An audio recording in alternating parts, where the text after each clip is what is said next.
Hi, welcome to today's video. Today we're going to start out with building a camera stand out of some piping from Home Depot. And it's a stand so that I can face my camera downward towards the table and film myself making art. So we're gonna go through that little process of putting that together and see how that goes. So after building that stand, we're going to procrastinate on actually using it to make art by cleaning off the back patio in the backyard and hanging up some nice little outdoor lights. And after that, we're going to nerd out about some colored pencils, and we're just going to touch on, like, I guess you could call them some of my neuroses when it comes to making art or trying out a new art style or new art supplies for the first time, and how in my head I get about it, and like sometimes that actually stops me from doing the art. So we're going to touch on that and look at some art that I did with some new art supplies in a sketchbook. Sketchbooks really are so helpful and so important.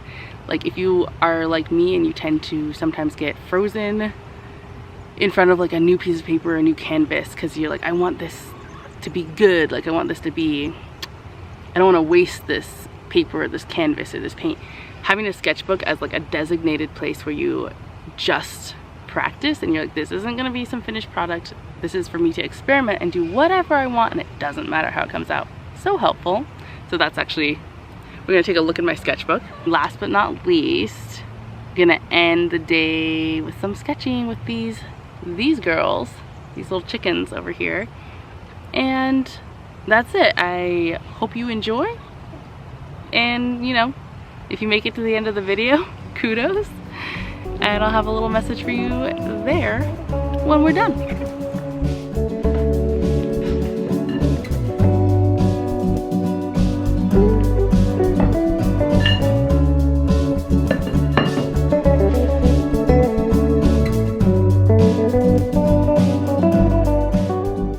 So a couple weeks ago, I went to Home Depot to pick up some supplies.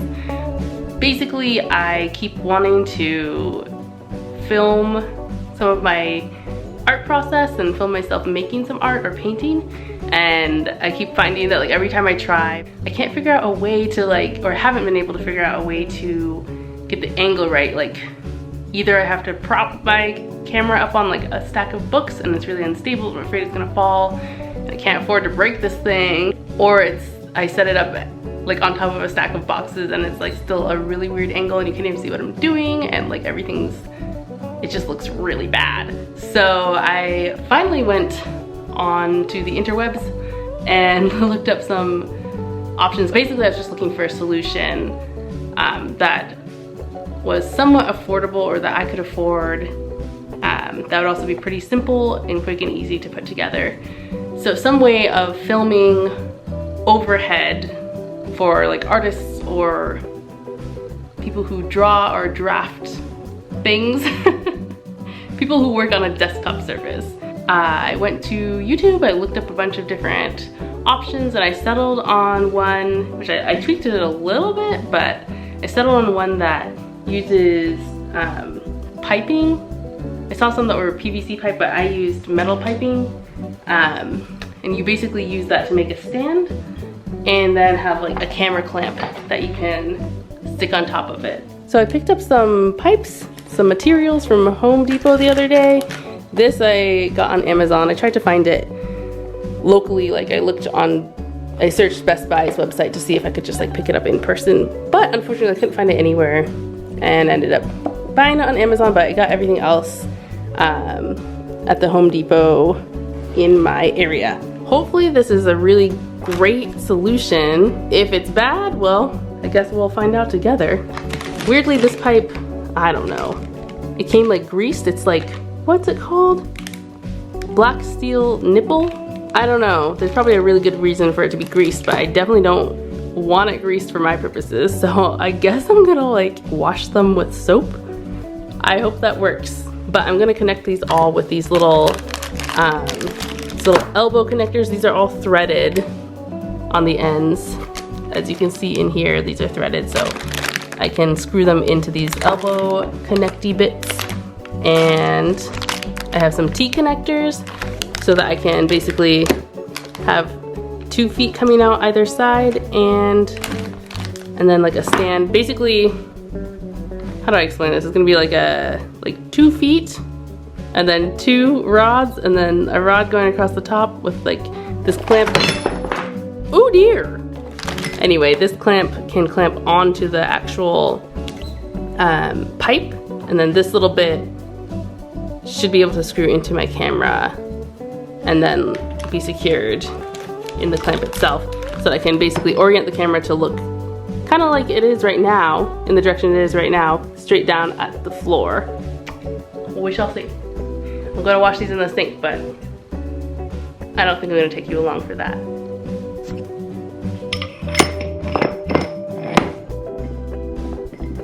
Okay, I washed these off. I wiped off as much grease as I could, and I thought that was good enough at first, but then it was still leaving dark stains on my hand. So I ended up washing it with the good old Dawn soap, and it did the job as usual. I'm gonna try assembling this.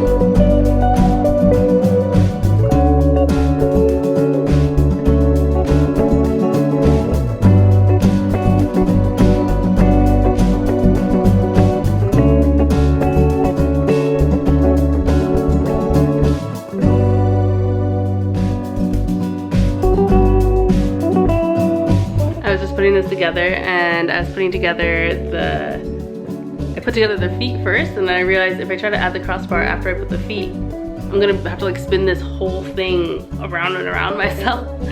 So oops. So instead I'm gonna take these feet off, these guys off, even though I just put them on, and I'm going to attach the crossbar and like the legs basically to these L-shaped brackets, and then I'll spin the feet back on, because this is what, like a little bit over 24 inches long. That'll be a lot easier to spin in a circle than something that's, whatever this is, 36 inches long. Take 2.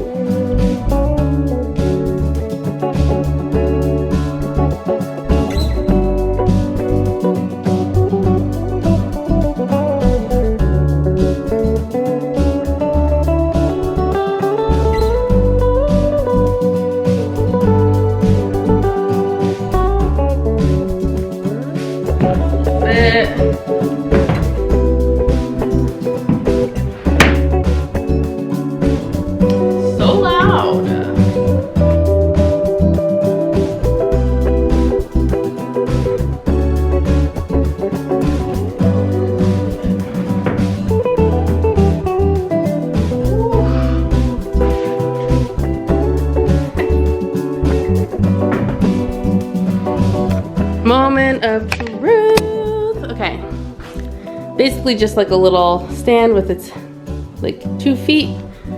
Each of these is a 12-inch rod. Wow, this isn't very tight. I need to tighten that. I have 4 of these 12-inch by, I believe, 1/2-inch pipes, and these little end caps on them, this little T connector. These are 24-inch by 1/2-inch threaded poles on one side and on the other.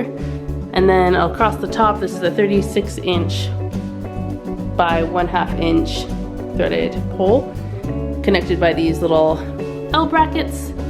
And I don't know, we'll see. I think I need to tighten a few things up, but I'm kind of weirded out. Like this foot, I got these little end caps so that everything would be flush on the surface that it sits on, and this is not flush.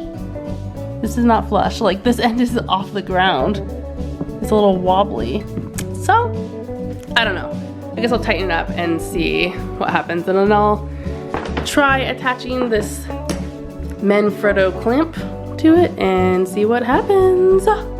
Screw this into the bottom of this camera that I'm holding right now and secure it in here, and then clamp this onto this rod so that hopefully the camera's like looking down at the ground. Okay, whew. I don't think I'm gonna mess with it too much while this camera's like hooked up in here. Like you can still see, you can see that side foot there, but maybe I could crop that, or yeah, like I guess I can adjust the camera. So now I'm just laying on the floor. Don't worry, I just vacuumed before this. Although, ew, never mind. When I assembled this, I got some dirt on the floor, so I shouldn't even be laying here. You can see that if my face were a piece of paper and I was trying to record something, this should work. I don't like that I can see the feet over here. I guess I could have done like a longer crossbar along the top that this camera's attached to, but I didn't. So we'll see. I think I'm gonna test it out with some art at some point. This is so weird. I'm like talking and it's just staring at the ground. Anyway, looks good. Peace. I need to wash my hands. I don't know, this should work. My head's probably not gonna bump it. Cool.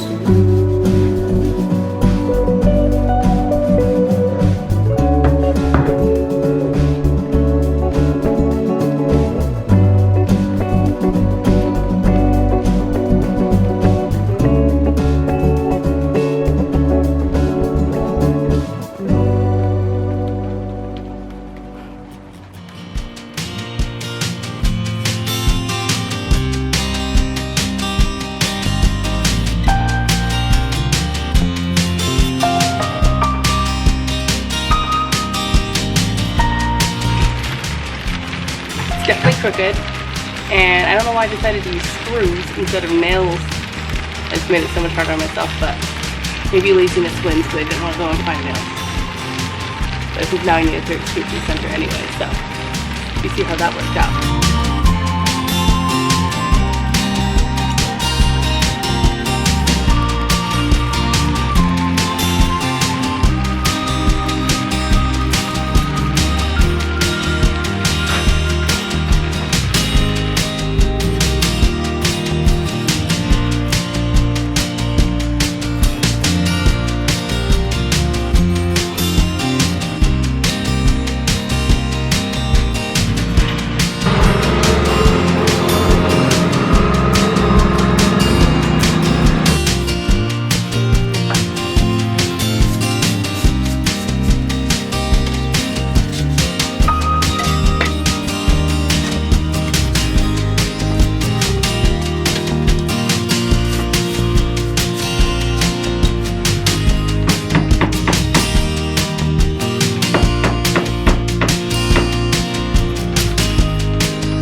Oh, that corner with all this junk in the way. I mean, it's not junk, it's tools, but oh my gosh. Realistically, it would be wise to just move this stuff. Don't be like me. So close. And okay, don't come at me. I know this isn't perfect, but this roof is gonna have to be replaced in the not too distant future anyway, so whatever. But I'm just gonna finish tacking up the last bit of lights along the roof here, and then I'm gonna add the bulbs over here. And then we'll get to plug it in and see what's happening.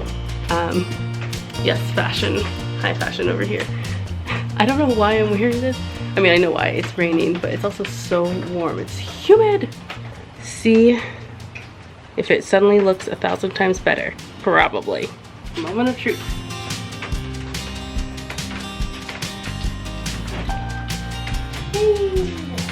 It looks pretty good, I think. There's definitely a couple bulbs that don't work. I don't know. One in the corner, and 2 over here. All in all, oh, and there, what the heck? But it mostly looks great. I don't know what the deal is with these guys. I'm still pretty pleased.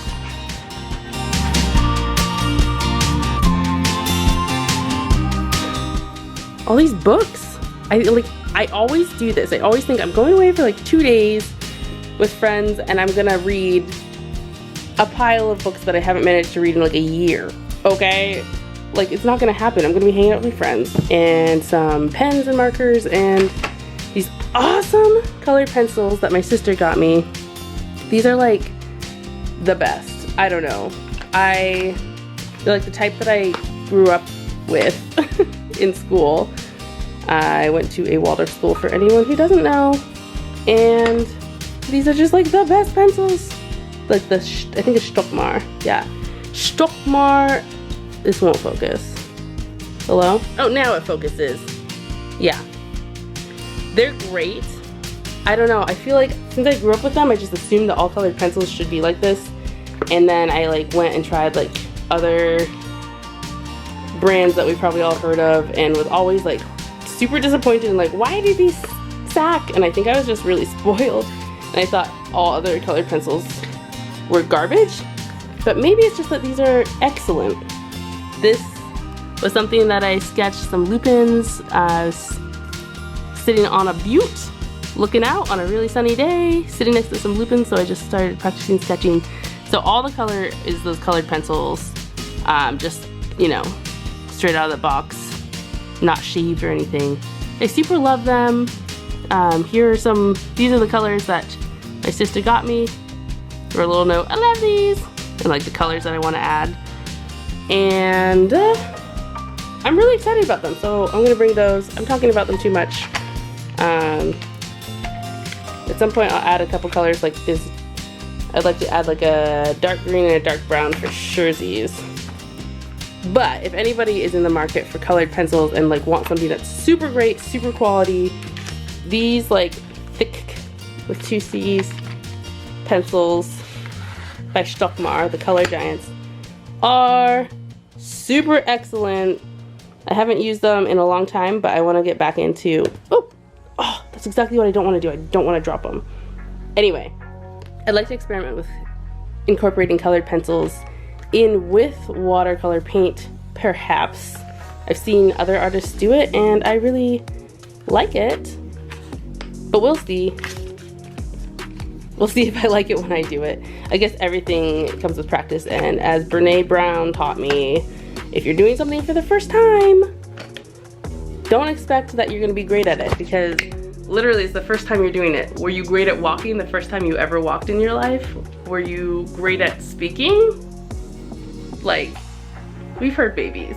We've all heard the sounds they make.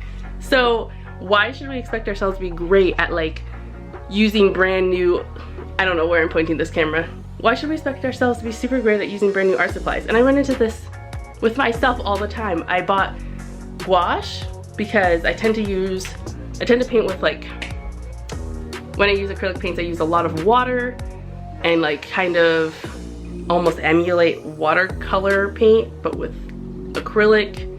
So I get this kind of in between, and then I was told for years by so many people that I might like gouache because it's kind of like an in between, like way more pigmented. You can layer it, but you can also like move it around with the water. It doesn't like dry and become permanent. So I finally went out and bought them like at the start of 2020, I think. Used them once, was like horrified by how bad I thought my painting was, and didn't use them again for like a year until a couple of weeks ago. Actually, in this sketchbook, when I decided to experiment again, I was like, I reminded myself of what Brene Brown told me in a book that I read, that, you know, you can't expect yourself to be perfect the first time you try something. So I tried a second time, and actually, you know, I think I improved a lot for the second time. The beat, this little beat over here, that's actually watercolor, but this is gouache, and I put down the colors that I used. And I didn't really go into detail on the leaves, but I really like it. It's really different. This is also gouache. So yeah, it's definitely gonna be a learning curve, but I've only like used it the 2 times. But I like it. It almost like feels powdery. Weird. But yeah, you can kind of move it around, like rehydrate it a little bit. And it also is pretty pigmented and opaque, kind of like watercolor. I mean, like acrylic. So, wow, I'm about to run out of batteries.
Made it to the end of the video. Congrats and thank you.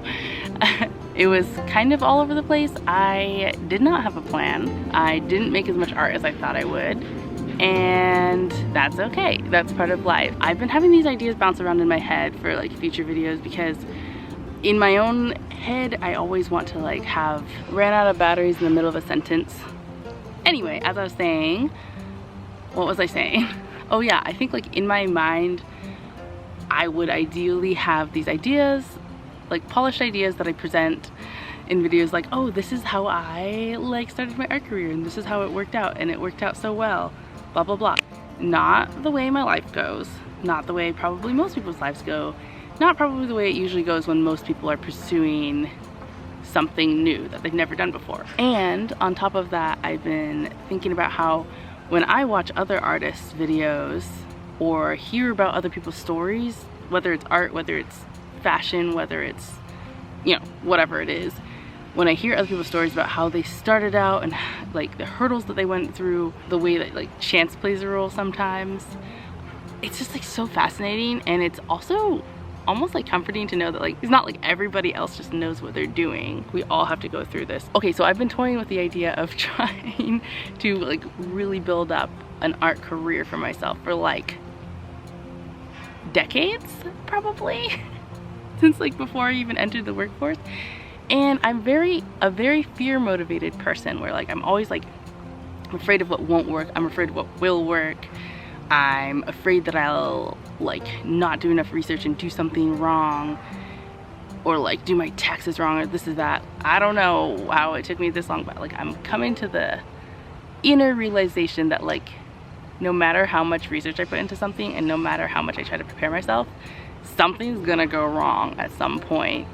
And I can either use that as an excuse to never pursue my dreams and my goals, or I can just do my best to avoid issues, but also understand that there will be pitfalls, there will be hurdles, and I'm just gonna have to cross those bridges when I come to them. The idea of never going after my dreams and never pursuing my goals out of fear of what may or may not happen. Like, I really do feel that the fear is real. But does it make sense? My thought is, wouldn't it be great if I documented that, which goes against like the core of my being, to be like, let me document me messing up. But when I use my rational mind, I realize that could actually be really helpful for some people. It could be helpful for me too. Like, if someone is watching me do something that, like, I've gone down this road, doesn't work out too well, let me like warn you, or like let you know of a better way to do something. That would be great. Or if I am doing something in a way that really works and helps someone else avoid going down a path that isn't gonna work for them, that also sounds great. And maybe it'll be interesting, and maybe it'll be super boring, but I don't know. Does that sound interesting to you? To watch like the process of me like trying to build a business and trying to get out of my own head and you know, do the thing? Let me know. Anyway, that's it for today. I never know how to end these things. I'll be back with another video. We shall see. How do you say bye? Bye. Why am I like this?